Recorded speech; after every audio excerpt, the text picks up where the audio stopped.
Asia কাপের জন্য দল ঘোষণা করেছে বাংলাদেশ ক্রিকেট বোর্ড। 3 বছর পর ফিরেছেন নুরুল হাসান সোহান।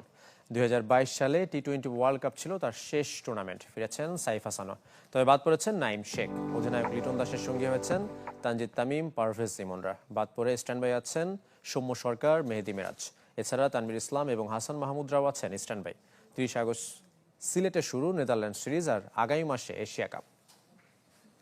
সিলেটে 21 ক্রিকেটারের ক্যাম্প ছোট হতে যাচ্ছে। 23 তারিখ বিশ্রামের পরেই এশিয়া কাপের প্রাথমিক স্কোয়াড প্রকাশ্যে আনবে টিম ম্যানেজমেন্ট। তার আগে শুক্রবার এশিয়ান ক্রিকেট কাউন্সিলের কাছে নিজেদের প্রাথমিক দল জমা দিল টিম বাংলাদেশ।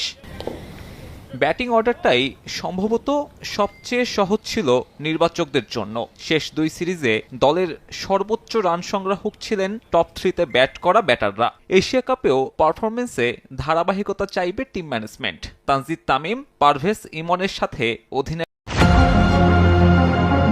লিটন, তাওহিদ হৃদয় থাকছেন অবধারিতভাবেই। এছাড়া মিডল অর্ডারে রাখা হয়েছে জাকের আলী, শামীম পাটোয়ারিদের। নানান সমালোচনার পর সোহানকে সুযোগ দেওয়ার সম্ভাবনাও তীব্র। শেষ দুই সিরিজে সোহানকে না রাখায় সামাজিক মাধ্যমে তীব্র সমালোচনার শিকার হয় টিম ম্যানেজমেন্ট। টপ এন্ডে প্রত্যাশা পূরণ করতে না পারলেও তাই এই উইকেট কিপার ব্যাটারকে এখন পরিকল্পনায় রাখা হচ্ছে। তাকে জায়গা করে দিতে বাদ পড়তে পারেন শান্ত। যদিও সাবেক নির্বাচকের মত, দল নির্বাচনে এড়িয়ে যেতে হবে সামাজিক যোগাযোগ মাধ্যমের প্রভাব। তো ঘুরে ফিরে কিন্তু এই নামগুলি কিন্তু চলে আসে। আউটস্ট্যান্ডিং পারফরমেন্স কিন্তু এই দেশে এখনও ওরকম তৈরি হয় না যে একজনকে হটিয়ে একজনকে দিয়ে দিবে। তো সেই জায়গায় কিন্তু মাথায় রেখে দলগুলি সাজাতে হয়। তো আমার মনে হয় সোশ্যাল মিডিয়ায় কী লেখা হচ্ছে না লেখা হচ্ছে এগুলি চিন্তা ভাবনা করে যদি আমাদের আগাতে হয়, তাহলে তো আপনাদের ক্রিকেটটা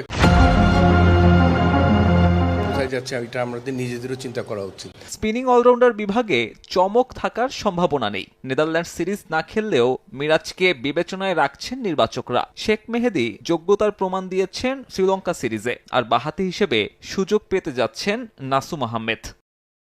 পেস ইউনিটের মূল দুই তারকা ফিস আর তাসকিন। তৃতীয় পেসার হিসেবে তানজিম সাকিব নাকি শরীফুল, এই নিয়ে প্রশ্ন থাকতেই পারে। ডাচদের বিপক্ষে এই স্লটেও চূড়ান্ত সিদ্ধান্ত নেবেন নির্বাচকরা। প্রাথমিকভাবে এসিসিকে দেয়া স্কোয়াডে তাই স্ট্যান্ডবাই হিসেবে থাকছেন একাধিক ক্রিকেটার। অভিজ্ঞতা বিবেচনায় আরও একটা সুযোগ পাবেন নাইম শেখ।